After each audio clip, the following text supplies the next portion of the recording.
भारत ने पूर्व प्रधानमंत्री व दुनिया के सबसे बड़े अर्थशास्त्री डॉक्टर मनमोहन सिंह को खो दिया है। पूरे देश की तरह बिंदास हरियाणा भी उनको श्रद्धा सुमन अर्पित करता है। आज का ये खास एपिसोड उन्हीं को समर्पित है। पूर्व प्रधानमंत्री डॉक्टर मनमोहन सिंह हम सबको छोड़कर चले गए। वे 92 साल के थे। मनमोहन सिंह जी लंबे समय से बीमार थे। घर पर बेहोश होने के बाद उन्हें रात 8:06 पर दिल्ली एम्स लाया गया था। हॉस्पिटल बुलेटिन के मुताबिक रात 9:51 पर उन्होंने आखिरी सांस ली। प्रधानमंत्री नरेंद्र मोदी और गृह मंत्री अमित शाह ने उनके आवास पहुंचकर उन्हें श्रद्धांजलि दी। इधर केंद्रीय कैबिनेट की बैठक में पूर्व पीएम को श्रद्धांजलि दी गई और शोक प्रस्ताव पारित किया गया। कांग्रेस अध्यक्ष मल्लिकार्जुन खड़गे ने केंद्र सरकार से मांग की है कि पूर्व पीएम मनमोहन सिंह का जहां अंतिम संस्कार हो वहां स्मारक बनाया जाए। उन्होंने मोदी शाह से फोन पर कहा, यही पूर्व पीएम के लिए सच्ची श्रद्धांजलि होगी। मनमोहन सिंह 2004 में देश के 14वें प्रधानमंत्री बने थे। उन्होंने मई 2014 तक इस पद पर 2 कार्यकाल पूरे किए थे। वे देश के पहले सिख और सबसे लंबे समय तक रहने वाले चौथे प्रधानमंत्री थे। 2 बार देश के प्रधानमंत्री रहे डॉक्टर मनमोहन सिंह का 92 साल की उम्र में स्वर्गवास हो गया। मनमोहन सिंह का चंडीगढ़ से पुराना नाता रहा है। उन्होंने यहाँ स्थित पंजाब यूनिवर्सिटी यानी कि पीयू से पढ़ाई की और इसी यूनिवर्सिटी में प्रोफेसर भी रहे।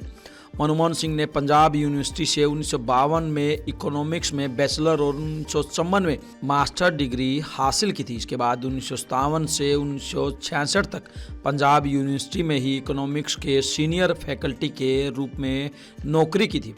यूनिवर्सिटी में उनकी कुर्सी और प्रोफेसर रहते लेक्चरर के बाद बैठने वाले कमरे को सहेज कर रखा गया है। यूनिवर्सिटी में अलाट हुए उनके क्वार्टर की भी रेनोवेशन कराई जा रही है। उनकी चंडीगढ़ के सेक्टर 11 में एक कोठी है जिसका नंबर 727 है।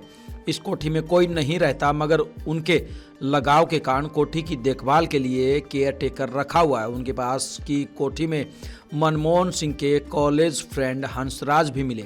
उन्होंने कहा कि स्कूल में सबसे मुश्किल सवाल वही हल करते थे।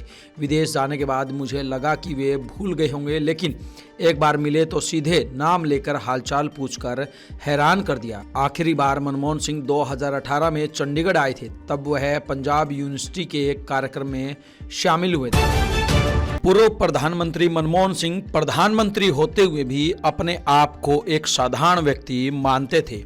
इसका सबसे खास उदाहरण ये है कि जब भी वो पीएम आवास में अपनी BMW कार में जाते थे तो वो हमेशा अपनी खुद की मारुति 800 को रोज जरूर देखते थे, क्योंकि वो अपने सिक्योरिटी गार्ड से भी कहते थे कि मुझे BMW में जाना पसंद नहीं है, क्योंकि मैं एक साधारण आदमी हूँ। हालांकि उनके सिक्योरिटी गार्ड उनको हमेशा कहते थे कि आप देश के प्रधानमंत्री हैं। उन्होंने कहा कि कुर्सी के लिए BMW जरूर है, लेकिन मैं मनमोहन सिंह जो कि एक आम नागरिक है, कॉमन मैन है, तो मेरे लिए मारुति 800 सबसे महत्वपूर्ण है। तो ये उनकी प्रधानमंत्री रहते हुए भी जमीन से जुड़े हुए नेता के रूप में एक खूबी थी। स्वर्गीय पूर्व प्रधानमंत्री डॉक्टर मनमोहन सिंह अविभाजित भारत में पंजाब के गह गांव में पैदा हुए थे। मनमोहन सिंह को भारत की अर्थव्यवस्था में उदारीकरण लाने का श्रेय दिया जाता है। वे पीवी नरसिम्हा राव सरकार यानी कि 1991 से 96 में वित्त मंत्री भी रहे थे। पीवी नरसिम्हा राव ने तब एक आला अफसर पीसी अलेक्जेंडर की सलाह पर डॉक्टर सिंह को वित्त मंत्री बनाया था। राव ने मनमोहन से कहा था कि अगर आप सफल हुए तो इसका श्रेय हम दोनों को जाएगा, अगर आप असफल हुए तो सिर्फ आपकी जिम्मेदारी होगी। हजारों जवाबों से अच्छी है मेरी खामोशी। 27 अगस्त 2012 को संसद परिसर में यह शेर पढ़ने वाले मनमोहन सिंह हमेशा के लिए खामोश हो गए। लोकसभा में वोट के बदले नोट विषय पर चर्चा हो रही थी। तत्कालीन प्रधानमंत्री डॉक्टर मनमोहन सिंह विपक्ष पर सवालों पर जवाब दे रहे थे। इस दौरान नेता विपक्ष सुषमा ने उन पर कटाक्ष करते हुए कहा था, तू इधर उधर की न बात कर, ये बता कि कारवां क्यों लूटा। मुझे रहजनों से गिला नहीं, तेरी रहबरी का सवाल है। इसके जवाब में डॉक्टर मनमोहन सिंह ने कहा था, माना कि तेरी दीद के काबिल नहीं हूं मैं, तू मेरा शौक तो देख, मेरा इंतजार तो देख। मनमोहन सिंह के इस जवाब पर सत्ता पक्ष ने काफी देर तक मेज थपथपाई थी, वहीं विपक्ष खामोश बैठा रहा था। पूरी दुनिया डॉक्टर मनमोहन सिंह की इकोनॉमिक समझ का लोहा मानती है।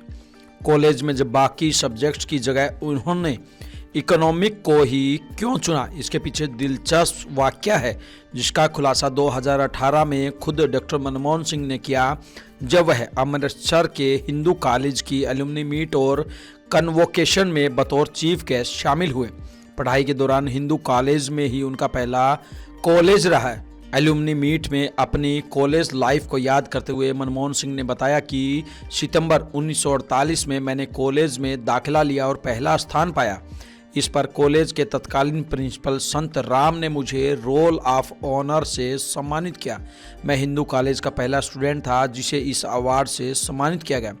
पढ़ाई में शुरू से होशियार रहे मनमोहन सिंह की सभी सब्जेक्ट्स पर अच्छी कमांड थी। मनमोहन सिंह ने एलुमनी मीट में उस दौर को याद करते हुए बताया कि जब ग्रेजुएशन के लिए सब्जेक्ट्स चुनने की बारी आई तो हिंदू कॉलेज के तत्कालीन प्रिंसिपल संत राम और बाकी टीचर ने मुझे इकोनॉमिक्स लेने के लिए गाइड किया। अपने टीचर्स की सलाह पर ही मनमोहन सिंह ने बीए ऑनर्स इन इकोनॉमिक्स में एडमिशन ले लिया। इसके बाद अर्थशास्त्र में उनकी समझ और प्रतिभा का लोहा पूरी दुनिया ने माना। हरियाणा के 11 जिलों में बारिश जमकर हुई। इनमें जींद, हिसार, भिवानी, रोहतक, रेवाड़ी, महेंद्रगढ़, सिरसा, फतेहाबाद, झज्जर, पानीपत और सोनीपत जिले शामिल है। कई जगह तड़के 3 बजे ही बारिश शुरू हो गई थी। इस दौरान हिसार, फतेहाबाद, सिरसा, भिवानी और कैथल में जमकर ओले भी गिरे। लगातार बारिश से सड़कों पर पानी जमा हो गया। वहीं बारिश के कारण ठिठुरन बढ़ गई है। मौसम विभाग ने प्रदेश के 18 जिलों में बारिश का ऑरेंज और 4 जिलों में येलो अलर्ट जारी कर रखा है। इसी तरह आज फिर बारिश होने की संभावना है। इधर बारिश और तेज हवा के बीच ओलावृष्टि से रबी की फसलों को नुकसान पहुंचा है। सबसे ज्यादा सरसों की फसल तबाह हुई है और गेहूं की पौध को नुकसान पहुंचा है। सब्जियों में आलू, मेथी, गोभी और टमाटर की फसल बर्बाद हो गई है। आइए बात करते हैं किसान आंदोलन से जुड़ी खबर की। सुप्रीम कोर्ट ने 33 दिन से अमन अनशन पर बैठे किसान नेता जगजीत डल्लेवाल की सेहत को लेकर पंजाब सरकार को नोटिस जारी किया है। कोर्ट ने कहा है कि डल्लेवाल को दी जा रही मेडिकल मदद जारी रहे। ऐसा लग रहा है कि पंजाब सरकार ऐसा नहीं कर रही है। अदालत पंजाब के चीफ सेक्रेटरी के खिलाफ कंटेम्प्ट पिटीशन पर सुनवाई कर रही है। जस्टिस सूर्यकांत और जस्टिस सुधांशु धूलिया की बेंच ने कहा, अगर वहां लॉ एंड ऑर्डर की स्थिति है तो इसे सख्ती से निपटना चाहिए। किसी की जिंदगी दांव पर है, पंजाब सरकार को इसे गंभीरता से लेना चाहिए। जस्टिस सूर्यकांत ने कहा कि हम आज सुनवाई के दौरान जगजीत डल्लेवाल से भी वीडियो कॉन्फ्रेंसिंग के जरिए बात करेंगे, उसके बाद कोई आदेश देंगे। कोर्ट की पहली प्राथमिकता उनकी जिंदगी है। डल्लेवाल फसलों के न्यूनतम समर्थन मूल्य की गारंटी के कानून की मांग कर रहे हैं। हरियाणा के पानीपत शहर में लिव इन कपल को ब्लैकमेल कर 20 लाख रुपए की फिरौती मांगने वाले 2 आरोपियों को पुलिस ने गिरफ्तार किया है। ये आरोपी कपल की एजेंसी में सीसीटीवी कैमरे ठीक करने गए थे। इस दौरान इन्होंने रिपेयरिंग के बहाने उनका आईडी और पासवर्ड ले लिया। इसके जरिए आरोपियों ने कपल पर नजर रखना शुरू किया और निजी पलों के वीडियो रिकॉर्ड कर लिए। इन्हीं के जरिए आरोपियों ने पैसे मांगे थे। आरोपियों की पहचान राहुल और मंजीत के रूप में हुई है।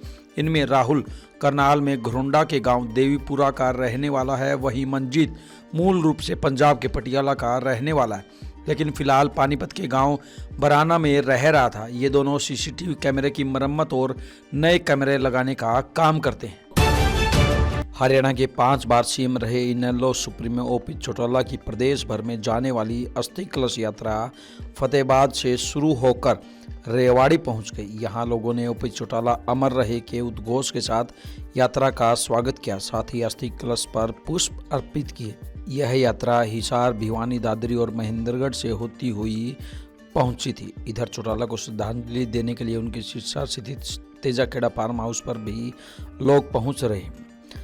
कैबिनेट मंत्री किशन बेदी, मिजोरम के राज्यपाल जनरल वीके सिंह, जाट आरक्षण आंदोलन के संयोजक रहे यशपाल मलिक, जुलाना से सांसद विनेश फोगाट और भाजपा नेता योगेश्वर दत्त ने तेजाखेड़ा फार्म पहुंचकर चौटाला को श्रद्धांजलि दी। वहीं सूचना है कि 31 दिसंबर को चौटाला के रस्म पगड़ी और श्रद्धांजलि समारोह में प्रधानमंत्री नरेंद्र मोदी उन्हें श्रद्धांजलि देने पहुंच सकते हैं। यह कार्यक्रम सिरसा स्थित देवीलाल स्टेडियम में होगा। इस दौरान अन्य बड़ी हस्तियों के पहुंचने की संभावना है। इन तमाम खबरों को लेकर आपकी क्या कुछ राय है, आपकी क्या कुछ प्रतिक्रिया है, आप हमें कमेंट बॉक्स के माध्यम से जरूर बताएं। ब्यूरो रिपोर्ट, बिंदास हरियाणा।